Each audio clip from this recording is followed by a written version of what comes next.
একজন লোক কি কোনো অমুসলিমকে পবিত্র কোরআন দিতে পারে? মানে একজন মুসলিম কোনো অমুসলিমকে দিতে পারবে কিনা? বেশিরভাগ মুসলিম মনে করেন পবিত্র কোরআন ধরার আগে অজু করাটা আবশ্যক। এজন্যই তারা বলেন যে অমুসলিমদের পবিত্র কোরআন দেওয়া যাবে না। একথা আগে বলেছে, অজু করা ফরজ না।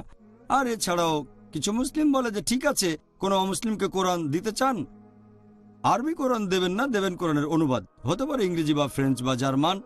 আমি বলি যদি কেউ এমন করতে চায় আমার কোনো আপত্তি নেই, তবে আমি কোনো অমুসলিমকে অনুবাদের সাথে আরবি কোরআনও দেব, কারণ সেই অনুবাদক যে একজন মানুষ, যদি কোনো ভুল করে তাহলে অরিজিনাল টেক্সট দেখতে পারবেন, যাতে সে লোক ভুল না বোঝে যে আল্লাহ তাআলা ভুল করেছেন, নাউজুবিল্লাহ। আমি দেব আরবি কোরআন, সাথে অনুবাদও দেব। আর যদি আল্লাহ তাআলা এই কারণে আমাকে দায়ী করেন যে অমুসলিমকে কোরআন দিয়েছি, তাহলে সেরা মানুষদের সাথে আমি থাকবো আমার নবীর সাথে। কারণ আমাদের নবী মুহাম্মদ সাল্লাল্লাহু আলাইহি সাল্লাম চিঠি লিখিয়েছেন অমুসলিম রাজাদের কাছে। নবী চিঠি পাঠিয়েছেন আবিসিনিয়ার রাজার কাছে, হেরাক্লেসের সম্রাটের কাছে, পার্সিয়ার রাজা, ইয়েমেনের রাজা, মিশরের রাজার কাছে নবী যে চিঠি লিখিয়েছেন, সেখানে পবিত্র কোরআনের আয়াতও ছিল। সূরা আলে ইমরান অধ্যায় নম্বর 3 আয়াত 64 বলা হয়েছে, কুল ইয়া আহলাল কিতাব, বলো হে কিতাবীগণ, তাআলাউ ইলা কালিমাতিন সাওয়াইন বাইনা বাইনাকুম, এসো সেই কথায় যা তোমাদের ও আমাদের মধ্যে এক। প্রথম সাদৃশ্য কি?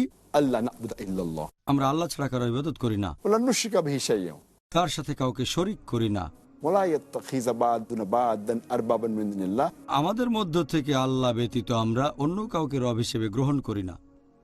ফাইন তাওয়াল্লাউ, যদি তারা মুখ ফিরিয়ে নেয়, ফাকুলু শাদু, বলো তোমরা সাক্ষী থাকো বিআন্না মুসলিমুন, আমরা মুসলিম, আল্লাহর কাছে নিজের ইচ্ছাকে সমর্পণ করি। তাহলে পবিত্র কোরআনের এই আয়াত দিয়ে আমাদের নবী মুহাম্মদ সাল্লাল্লাহু আলাইহি ওয়াসাল্লাম চিঠি লিখিয়েছেন আর পাঠিয়েছেন অমুসলিম রাজাদের কাছে। তাদের অনেকেই সেই চিঠি পড়ার পরে ইসলাম গ্রহণ করেছে, আবার অনেকে চিঠি ছিঁড়ে ফেলেছে, আবার অনেকে সেই চিঠি পা দিয়ে মারিয়েছেন। তাহলে নবী যেহেতু অমুসলিমদের কাছে কোরআনের আয়াত দিয়েছেন, আমরাও দিতে পারি। এছাড়াও আমি একটা প্রশ্ন করতে চাই যে বর্তমানে প্রায় 1,40,00,000 আরব আছে যারা কপ্টিক খ্রিস্টান। আপনারা এই আরব খ্রিস্টানদের কোরআনের কোন অনুবাদটা দেবেন? তাহলে কি আরবিতেও কোরআনের অনুবাদ করবেন? সবচেয়ে সেরা হচ্ছে আল্লাহ তাআলার বাণী। তাই আমার মতে কোনো সমস্যা নেই, আপনি একজন অমুসলিমকে অনুবাদ সহ আরবি কোরআন দিতে পারেন, এটাই উচিত।